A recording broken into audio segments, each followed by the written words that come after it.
Hello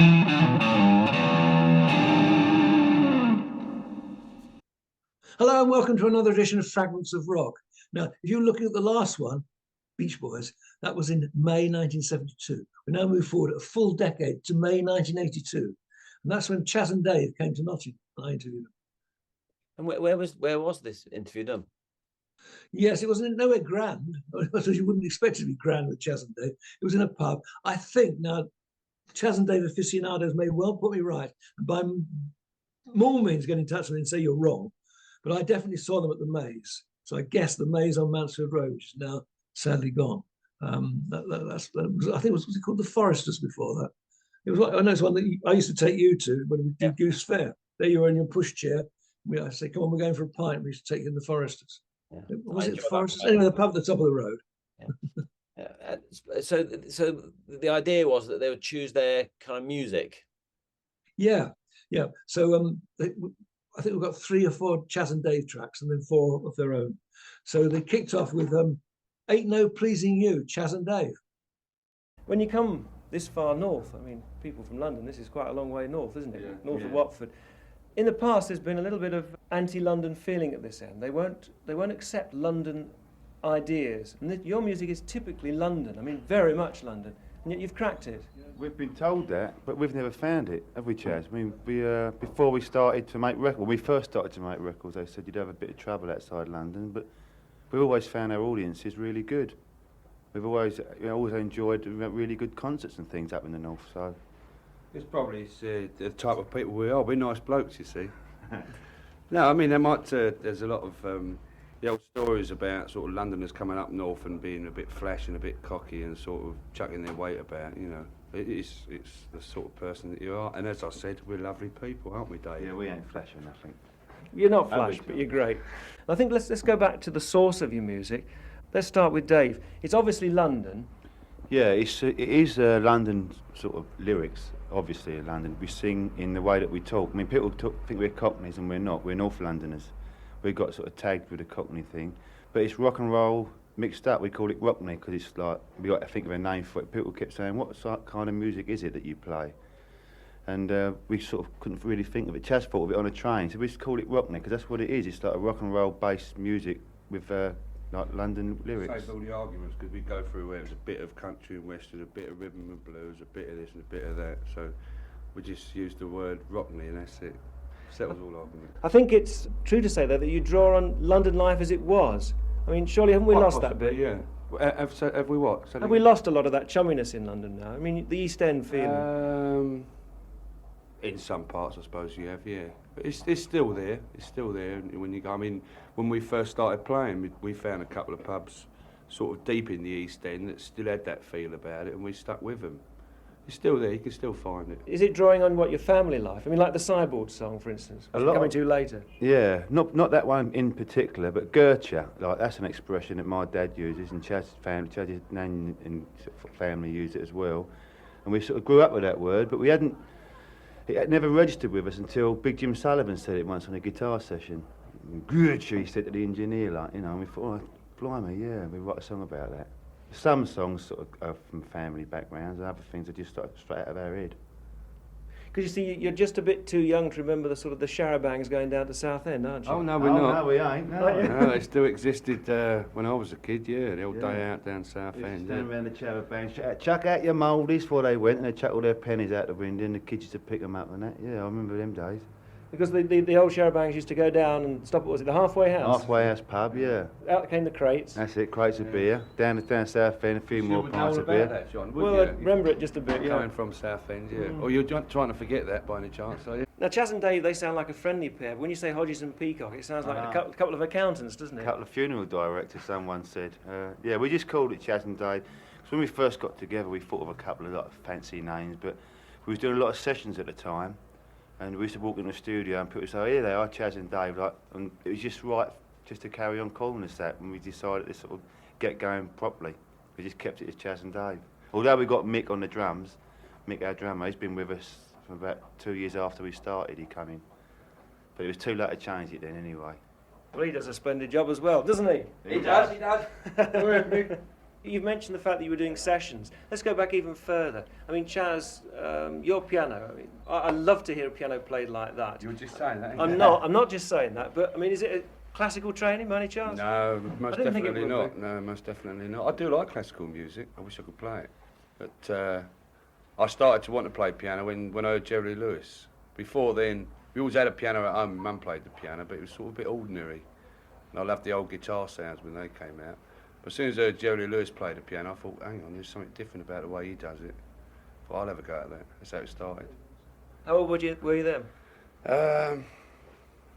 About 19 when I first started sort of tinkling around. But I never took it seriously until we got together with Dave. I played bass in a band, in all the bands I was in, right up until 1972. When I got together with Dave, because he was bass player and all, one of us had to go onto some other instrument. And I always fancied the piano anyway, so that's the one I ended up.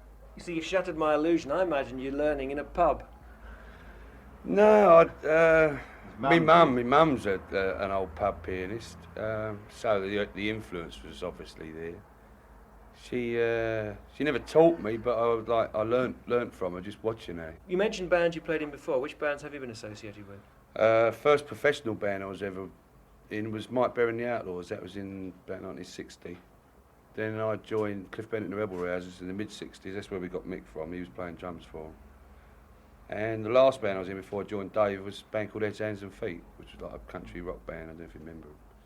Yeah, it was a good band, yeah. What about yourself? I mean, was it your mother who played the bass? No, I picked up the bass about 1961, 62. I started off on banjo when I was a little kid. My Uncle Bill taught me a few chords. And I stuck with that until rock and roll came out. I was like mainly country and western sort of stuff I was really into, in the old banjo. And then it goes right up to when I joined Chas. Been playing the bass ever since. Something I wanted to ask you both, and that was, have you had other jobs other than musicians? Chas, when I first left school, I was playing in a band semi-pro, and I worked in a jeweller's shop for about 6 months, and I got the sack because I couldn't get up in the mornings. And at the time, I was playing semi-pro, and I was earning more money in the band anyway. And I thought, hang on a minute, this is daft. I'm doing like 2 or 3 gigs down the local hall, and like earning more money doing this, something that I like doing. So that's what I did. I thought I will become a professional musician. That's that started. So that jewellery was about the only other thing you've been in? Yep. Oh, you did make deck chairs though, didn't you? Yeah, but that was only for about... I had a job deck for chairs? one morning, yeah. And we had an audition to go to Butlins. That was in 1960, and we went. And it was great, it was fantastic, like 3 months, we was getting like £20 a week each. I was 16, it was like a fortune in those days. All the birds you wanted, all the booze you wanted. We came back after 3 months, and I thought, well, my mum said, you better get a job, because like we'd come back to 3 gigs, you know. And I went down this factory, and I know the guitar, we both got a job down this place. And we went to the, what do they call it, the employment exchange. And he said, what are you interested? I said, well, I don't know, I like music. And all that. He said, what do you like at school? I said, well, a bit of woodwork. All right, so I've got a great job for you, Down this deck chair factory. And it was something that a monkey could do. And I remember sitting, I could draw, if I could paint it. I was sitting like, had this great big pile of sticks with holes in, and you had to get this other stick and put it in the hole and bang a nail in. And when he'd done it, I said, yeah, what do I do? And he said, that's it, that's done. So what do I do then? He said, well, see them like 99 piles of sticks with holes in and that. He said, you've got to do that, And I was looking at this little dingy factory, looking at this through this dirty window outside, all sunny and that, doing this horrible little job, So I lasted about 2 hours and I went home. That was the end of that. So they didn't end up on Southend seafront then? There might have been a couple of exams. Yeah, they're big collector's items now, wouldn't they? They would, wouldn't they? I mean, that sounded a bit Dickensian, that one. What about your stories from the past? No, I had a straight job. I was a sign writer till about 1965. In fact, my work is still in evidence, because Mick, when he used to play with Cliff Bennett and the Rebel Rousers, I painted his bass drum. Do you remember that, Mick? Do you? I do, yes. And it's on an LP at the moment, so it's still knocking about. But I couldn't get up in the same as him. I couldn't get up in the morning, so I used to go up to Doncaster or somewhere for a gig, and I'd get home about 7 in the morning, just wouldn't go to work. And in the end, I thought it's getting too much, so I just stuck with the music. So the scene, like really nice, it's geezers. Yeah, right, they're nice geezers. They're smashing people. I mean, this is the other side of that album you see up there. That's their photograph, and that's them. I mean, they're just genuine. You just want to just shake their hands and even put your arm around them. You know, they're just nice blokes. You want to buy them I think one of a real person for me is when I go for a pint with them. And I definitely go for a pint with them. So what was the total list of the music they chose then? Right, yes. It was like Desert Island Disc. You have 8 pieces of music. No Desert Island, of course. I've got it written down here. There it all is. So I mentioned Ain't No Pleasing You. Also had Chas and Dave had Old Dog and Me, and Gertcha, which you have to have in it. And they finished off with the Sideboard Song, which has Sideboard Song is one of those worms that gets in your head. You can't stop singing it. So the other choices were Ready Teddy, Little Richard, which they looked down as the definitive rock and roll record. It's the one that kicked off rock and roll as far as they were concerned. Listen to Me, Buddy Holly. Great choice, Buddy Holly, another hero of mine. And then another hero of mine, Come On Everybody, Eddie Cochran. And their final choice was Jerry Lee Lewis, Whole Lot of Shaking Going On. When Chas heard that, he said, I'm going to take up the piano. It changed his life. Anyway, let's get back to the recording. Chas and Dave are my special guests, and a reminder that you're tuned to BBC Radio Nottingham. I think we ought to talk a bit about football, because you've obviously both got a love of it. I assume you've got a love of it. Which is your team, really? Oh, Spurs always have been my team. I mean, I'm not as staunch supporter as our manager, for instance. I mean, I'd love them to win, but I don't get annoyed when they don't win. But Spurs are my team. They have been my teams. I mean, I was born just round the corner from them. Been my team as long as I can remember. So you remember the great days of the team? Oh yeah, when I was little, I used to go there every week without fail, right up until I started playing guitar, and then I sort of went off football then. So it's right up until I was about between the ages of 9 and 12, I was up the Spurs every week without fail. And the old guitar took over. What about Dave? I mean, do you like football as much as Chas? Well, I probably like it a bit more, the old Spurs. I'm not really, both of us, we're not a football mad band, but we do like the Spurs, because mainly through traditions, like you said. I mean, my uncle used to be a scout for the Spurs. I used to go and sit on the old touchline when I was a kid and watch them. I've got a couple of cousins who had, sort of trials for them. In fact, I had one cousin who had a couple of games in the real team. But it's mainly a tradition, really. You know, your dad likes them, or your uncles all like them, you sort of get swept along with it. And I think that's what happened with me. And then when we wrote the song for them last year, and this year, we sort of got a little bit more interested in them. But, mainly it's the music we're really into. Any other hobbies? No, I like a bit of fishing now and again. I like that. I haven't really got any other hobbies. I just sort of sit around playing my guitar at home or something like that. What about Charlie then? We don't get a lot of time for it. I mean, like Dave, I do like fishing, but we don't get a lot of time. I spend the time with my family when I do get the chance nowadays. So you're on the road, or you're in the studio, or you're whatever, there's the old time's been really filled up in the last 6 months. We haven't had chance for I mimed that last word. I think we'll move on to we've got to mention the adverts, haven't we? To me, you were already stars, but I think you opened up a new market with that Gertcha advert, didn't you? Well, the Gertcha advert was really good for us, and as far as it got our songs, it was the first time that any of our songs had been sort of got that much sort of exposure, because that was a fairly old song at the time that advert came out, because we'd been playing it for about 4 or 5 years on stage. And how it came about was a bloke from the advertising agency saw us playing in a pub. He said, I really like that Gertcha. He said, fancy doing it for an advert. So we said, yeah, okay, we don't mind. Anyway, we sort of forgot about it, and about 6 months went past, and he got in touch with us. He said, I'm ready to do it now. We're all set to go. So we put it out, and the advert came out, and it was great. We put it out as a single, and it did really good. And of course, isn't your only interest adverts, isn't it? I mean, there's not many groups who've got their own record label and publishing firm, is there? Yeah, I mean, that came about as it might not be too unusual. Perhaps a lot of labels come about that way. It was a case of having to, really, because we couldn't convince a record company at the time that what we'd just done, which was Rabbit at the time, was going to be a hit. We just felt it. But it's got to be a hit, and so did our manager. And 2 or 3 record companies that we went to sort of offered us sort of dodgy little deals, and were sort of like iffy, So we got together and said, well, look, let's put it out ourselves, make our own, call it the Rockney label, sort of put everybody on percentage, get the plug and give him a percentage and along the line. And that's how it came about. It was a hit, so we've carried on ever since. Great, and it's lovely to be able to, well, I think Cocker snooks the polite way. Yeah, To the record companies, yeah, isn't it? yeah. Right, John, yeah.